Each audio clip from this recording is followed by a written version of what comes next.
matar un ruiseñor o matar a un ruiseñor. To Kill a Mockingbird, autora Neil Harper Lee. Capítulo 13. Capítulo número 13. Pon mi maleta en el dormitorio de la fachada. Calpurnia. Fue lo primero que dijo tía Alexandra. Y lo segundo que dijo fue: Jean-Louis, deja de rascarte la cabeza. Calpurnia cogió la pesada maleta de tía Alexandra y abrió la puerta. Yo la llevaré, dijo Jem, y la llevó. Después oí que la maleta hería el suelo del dormitorio con un golpe sordo, un ruido revestido de la cualidad de una sorda permanencia. ¿Ha venido de visita Tita?, pregunté. Tía Alexandra salía pocas veces del desembarcadero para venir a visitarnos y viajaba con toda pompa. Tenía un Buick cuadrado, verde, brillante, y un chofer negro, ambos conservados en un estado de limpieza poco saludable. Pero aquel día no los veía por ninguna parte. ¿No os lo dijo vuestro padre?, preguntó. Jem y yo movimos la cabeza negativamente. Probablemente se le olvidó. No ha llegado todavía, ¿verdad? No, generalmente no regresa hasta muy entrada la tarde, respondió Jem. Bien, vuestro padre y yo decidimos que ya era hora de que pasara algún rato con vosotros. En Maycomb, un rato significaba un periodo de tiempo que podía oscilar entre 3 días y 30 años. Jem y yo nos miramos. Ahora Jem crece mucho y tú también, me dijo. Decidimos que a los dos os convenía recibir alguna influencia femenina. No pasarán muchos años, Jean-Louis, sin que te interesen los vestidos y los muchachos. Yo habría podido replicar con varias respuestas. Cal es una mujer. Pasarán muchos años antes de que me interesen los muchachos. Los vestidos no me interesarán nunca, pero guardé silencio. ¿Y tío Jimmy?, preguntó Jem. ¿Vendrá también? Oh, no. Él se queda en el desembarcadero. Conservará la finca en marcha. En el mismo momento en que dije: no le echará usted de menos, comprendí que no era una pregunta con tacto. Que tío Jimmy estuviera presente o ausente no implicaba una gran diferencia. Tío Jimmy nunca decía nada. Tía Alexandra pasó por alto la pregunta. No se me ocurrió ninguna otra cosa que decirle.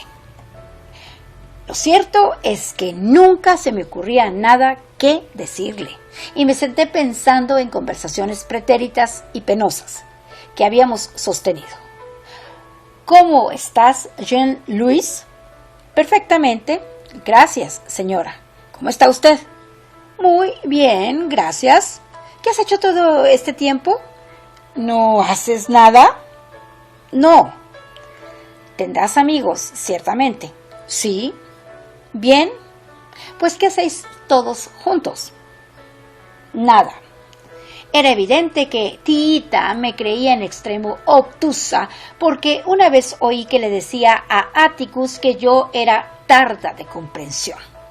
Detrás de todo aquello había una historia, pero yo no quería que tía Alexandra la sacase a flote en aquel momento.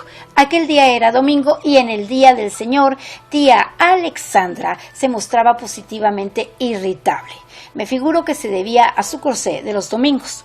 No era gorda, aunque sí maciza, y escogía prendas protectoras que elevasen su seno a una altura de vértigo, le redujeran la cintura, pusieran de relieve la parte posterior y lograran dar idea de que en otro tiempo tía Alexandra fue una figurita de adorno. Desde todos los puntos de vista era una cosa estupenda.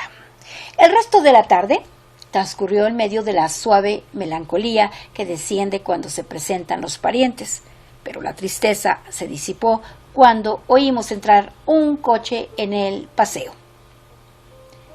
Era Atticus, que regresaba de Montgomery. Jem, olvidando su dignidad, corrió conmigo a su encuentro. Él le cogió la cartera y maleta. Yo salté a sus brazos. Percibí su beso vago y seco. Y le dije: «¿Me traes un libro? ¿Sabes que Tita está aquí?» Atticus respondió a ambas preguntas afirmativamente. «¿Te gustaría que viniese a vivir con nosotros?» Yo dije que me gustaría mucho, lo cual era una mentira, pero uno debe mentir en ciertas circunstancias y en todas las ocasiones en que no puede modificar las circunstancias. Hemos creído que hacía tiempo que vosotros, los pequeños, necesitabais. La cosa está así, Scout, dijo Atticus. Tu tía me hace un favor a mí lo mismo que a vosotros. Yo no puedo estar aquí todo el día y el verano va a ser muy caluroso. Sí, señor, respondí, sin haber entendido ni una palabra de lo dicho. No obstante, se me antojaba que la aparición de tía Alexandra en la escena no era tanto obra de Atticus como de ella misma. Tita tenía la manía de sentenciar que era lo mejor para la familia, y supongo que el venir a vivir con nosotros entraba en esta categoría.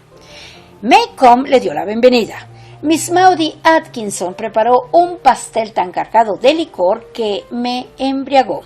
Miss Stephanie Crawford le hacía largas visitas que consistían principalmente en que Miss Stephanie movía la cabeza para decir «¡Oh!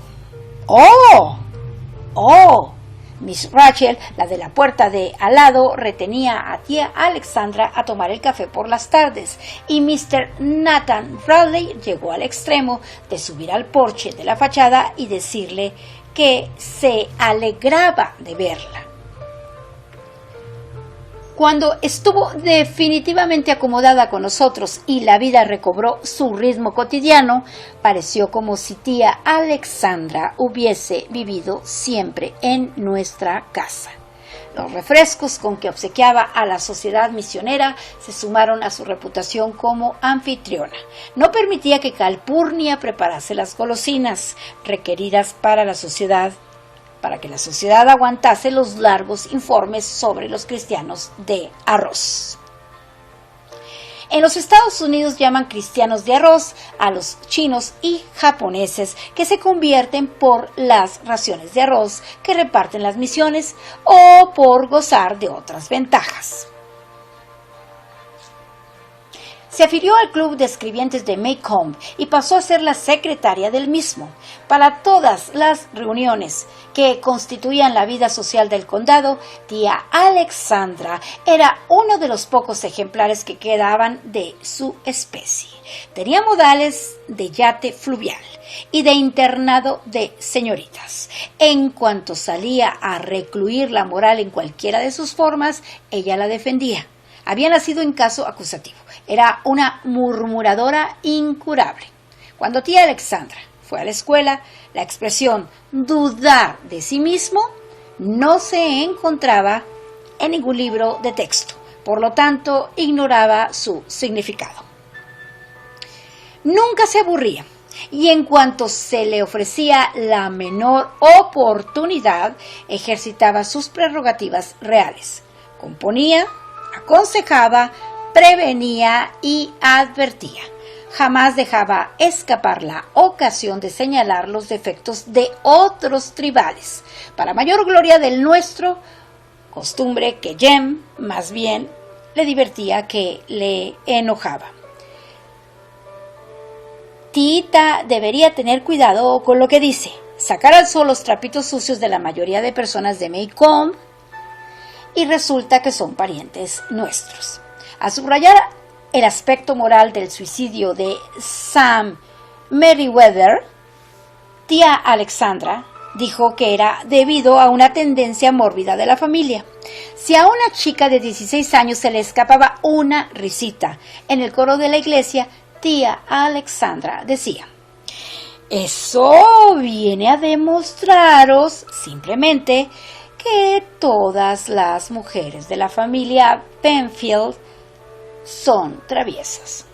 Según parecía, en Maycomb todo el mundo tenía una tendencia a la bebida, tendencia al juego, tendencia ruin, tendencia ridícula. En una ocasión en que Tita nos aseguraba que la tendencia de Miss Stephanie Crawford a ocuparse de los asuntos de las otras personas era hereditaria, Atticus dijo: Hermana, si te paras a pensarlo, nuestra generación es la primera de la familia Finch en que no se casan primos con primos. ¿Dirías tú que los Finch tienen una tendencia incestuosa? Tita dijo que no, que de ahí venía que tuviésemos los pies y las manos pequeños. Nunca comprendí que le preocupase tanto la herencia. De ninguna forma y de ninguna parte había recogido yo la idea de que eran personas excelentes aquellas que obraban lo mejor que sabían según el criterio que poseían, pero tía Alexandra alimentaba la creencia, que expresaba de un modo indirecto, de que cuanto más tiempo había estado asentada una determinada familia en el mismo trozo de terreno, tanto más distinguida y excelente era. De este modo, los Ewell son una gente excelente, decía Jem. La tribu que formaba Burris Ewell y su hermandad vivía en el mismo pedazo de terreno y medraba alimentándose del dinero de la beneficencia del condado desde hacía 3 generaciones. La teoría de tía Alexandra tenía algo, no obstante, que la respaldaba. Maycomb era una ciudad antigua, estaba 20.000 millas al este del desembarcadero de Finch, absurdamente tierra adentro a una población tan antigua. Pero Maycomb habría estado enclavada más cerca del río si no hubiese sido por el talento despierto de un Sinkfield que en los albores de la historia regentaba una posada en la conjunción de 2 caminos de cabras, la única taberna del territorio. Sinkfield, que no era patriota, proporcionaba y suministraba municiones a los indios y a los colonos por igual, sin saber ni importarles si formaban parte del territorio de Alabama o de la nación Creek, con tal que el negocio se diera bien. Y el negocio era excelente cuando el gobernador William White Bibb, con el propósito de promover la paz doméstica del condado recién formado, envió un equipo de inspectores a localizar el centro exacto para establecer allí la sede del gobierno. Los inspectores, huéspedes suyos, explicaron a Sinkfield que se encontraba en los límites territoriales del condado de Maycomb y le enseñaron el lugar donde probablemente se erigiría la capital del mismo. Si Sinkfield no hubiese dado un golpe audaz para salvar sus intereses, Maycomb habría estado enclavado en medio de la ciénaga de Winston, un lugar totalmente desprovisto de interés. En cambio, Maycomb creció y se extendió a partir de su eje, la taberna de Sinkfield, porque una noche redujo a sus huéspedes a la miopía de la borrachera. Les indujo a sacar sus mapas y planos y a trazar una curva aquí y añadir un trocito allí, hasta situar el centro del condado en el punto que a él le convenía. Al día siguiente les hizo recoger el equipaje y los envió armados de sus planos y de 5 cuartos de galón de licor, 2 por cabeza, y 1 para el gobernador. Como la primera razón de su existencia fue la de servir de sede para el gobierno, Maycomb se ahorró desde un principio el aspecto sucio y mísero que distinguía a la mayoría de las poblaciones de Alabama de su categoría. Ya en el principio tuvo edificios sólidos, uno de ellos para el juzgado, unas calles generosamente anchas. La proporción de profesiones liberales era muy elevada en Maycomb. Uno podía ir allá a que le arrancasen un diente, le reparasen el carromato, le auscultasen el corazón, le guardasen el dinero, le salvasen el alma o a que el veterinario le curase las mulas. Pero la sabiduría del largo alcance de la maniobra de Sinkfield puede someterse a discusión. Sinfield sitúa a la ciudad demasiado lejos del único medio de transporte de aquellos días, la embarcación fluvial, y un hombre del extremo norte del condado necesitaba 2 días de viaje para ir a proveerse de géneros en las tiendas de Maycomb. En consecuencia, la población conservó las mismas dimensiones por espacio de 100 de años, constituyendo una isla en un mar cuadriculado de campos de algodón y arboledas. Aunque Maycomb quedó ignorado durante la Guerra de Secesión, la ley de reconstrucción y la ruina económica la obligaron a crecer. Creció hacia dentro. Raramente se establecían allí personas forasteras. Las mismas familias se unían en casamiento con otras mismas familias, hasta que todos los miembros de la comunidad tuvieron una ligera semejanza. De cuando en cuando, alguno regresaba de Montgomery o de Mobile con una pareja forastera, pero el resultado solo causaba una ligera ondulación en la tranquila corriente del parecido de las familias. Todo ello seguía igual, poco más o menos durante mis primeros años. En Maycomb existía ciertamente un sistema de castas, pero para mi modo de pensar funcionaban de este modo. Se podía predecir que los ciudadanos más antiguos, la presente generación de los moradores que habían vivido codo a codo durante años y años, se relacionarían y se unirían entre sí. Tenderían a las actitudes admitidas, a los rasgos generales del carácter y hasta a los gestos que habían repetido en cada generación y que el tiempo había refinado. Así pues, las sentencias. Ningún Crawford se ocupa de asuntos. De cada 3 Merriweather, uno es enfermizo. La verdad no se halla en casa de los Delafield. Todos los Buford caminan de este modo. Eran simples guías de la vida cotidiana. Nunca se aceptaba un cheque de un Delafield sin una discreta consulta previa al banco. Miss Maudie Atkinson tenía los hombros caídos porque era una Buford. Si Mistress Grace Merriweather sorbía ginebra, no era cosa inusitada. Su madre hacía lo mismo. Tía Alexandra encajaba en el mundo de Maycomb lo mismo que la mano en el guante, pero jamás en el mundo de Jem y mío. Me pregunté tan a menudo cómo era posible que fuese hermana de Atticus y de tío Jake, que reavivé en mi mente las historias recordadas a medias de trueques y raíces de mandrágora inventadas por Jem mucho tiempo atrás. Durante su primer mes de estancia, todo esto fueron especulaciones abstractas, pues tenía poca cosa que decirnos a Jem y a mí, y solo la veíamos a las horas de comer y por la noche, antes de irnos a la cama.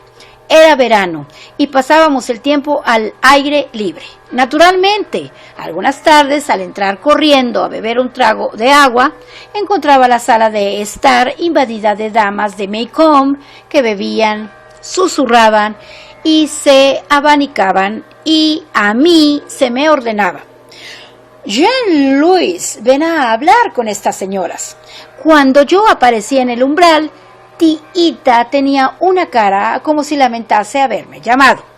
Por lo general yo iba llena de salpicaduras de barro o cubierta de arena.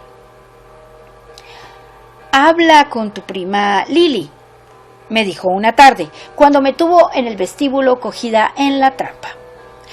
¿Con quién?, pregunté.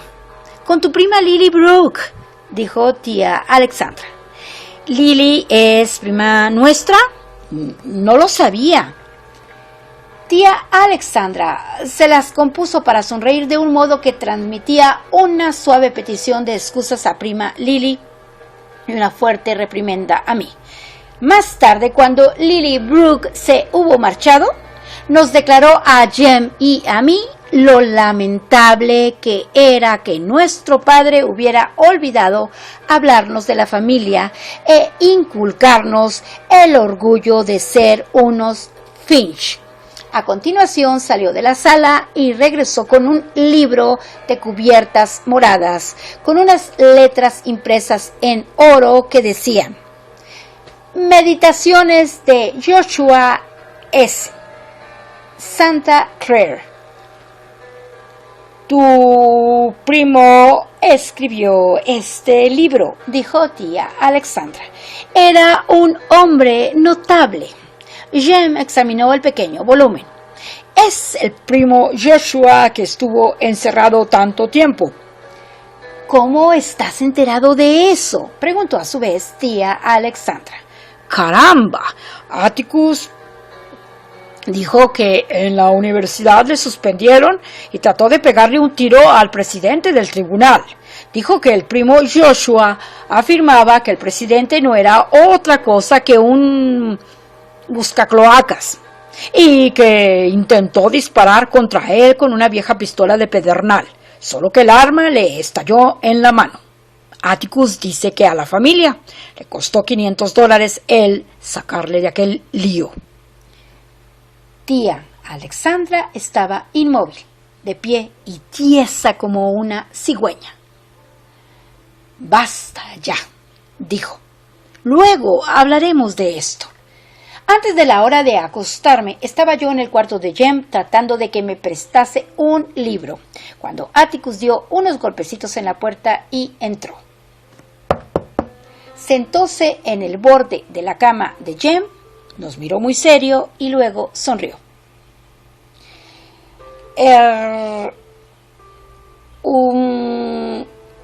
Comenzó.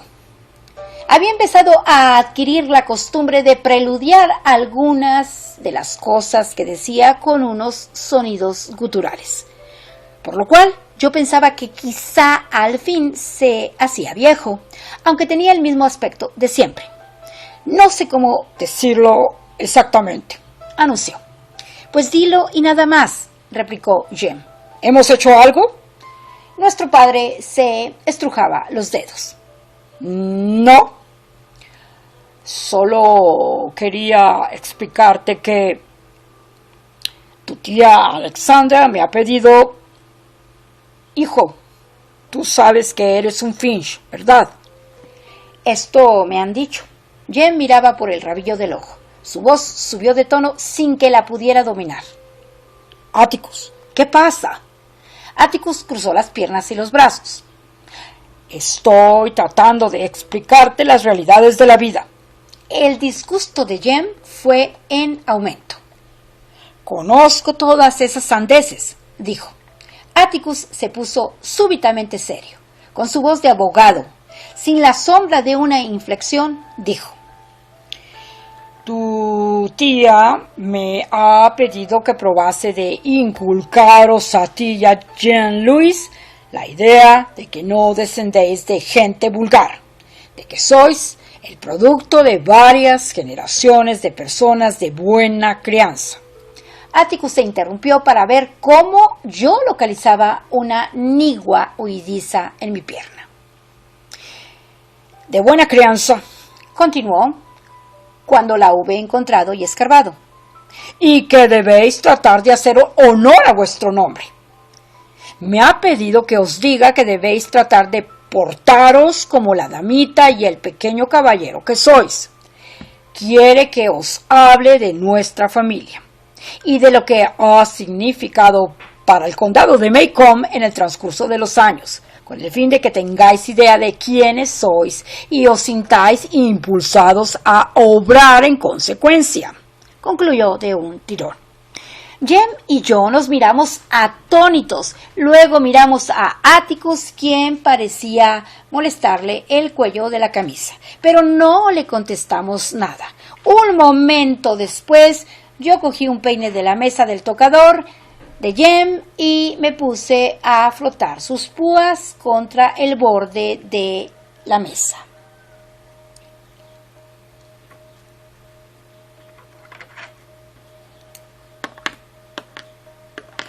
«Acaba con ese ruido», ordenó Atticus. Su brusquedad me hirió. El peine estaba a mitad de su carrera. Lo dejé con un golpe. Noté que lloraba sin motivo alguno, pero no pude reprimirme. Aquel no era mi padre. Mi padre jamás concebía tales pensamientos. mi padre nunca hablaba de aquella manera.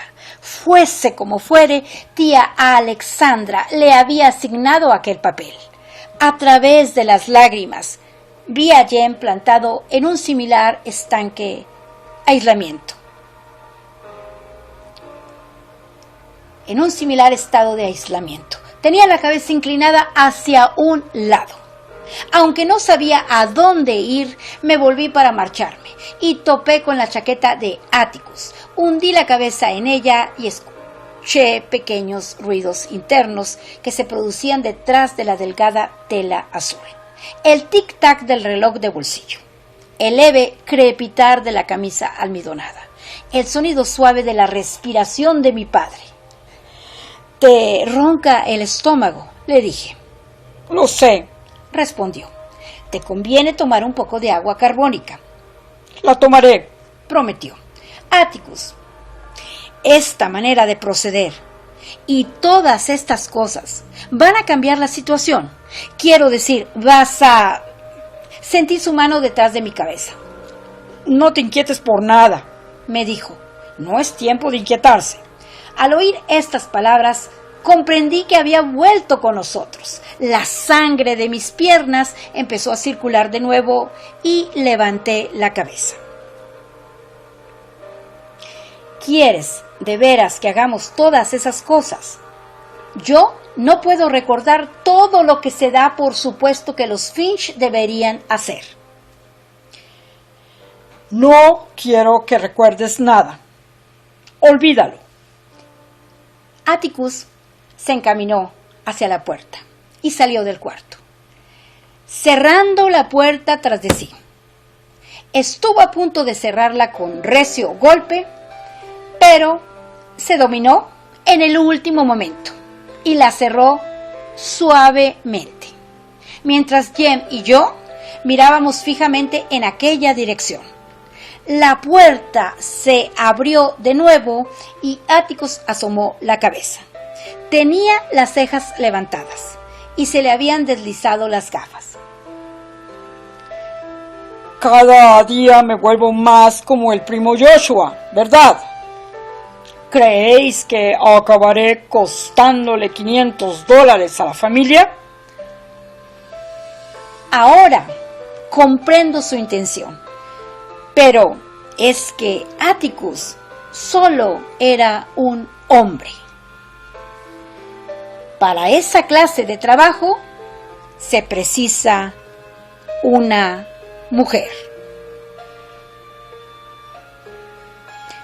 Aquí termina el capítulo 13, es decir, el capítulo número 13 del libro que se titula Matar a un ruiseñor, o también Matar un ruiseñor, cuya autora es Nell Harper Lee. To Kill a Mockingbird.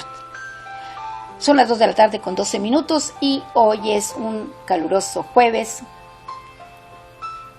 2 de junio del año 2022.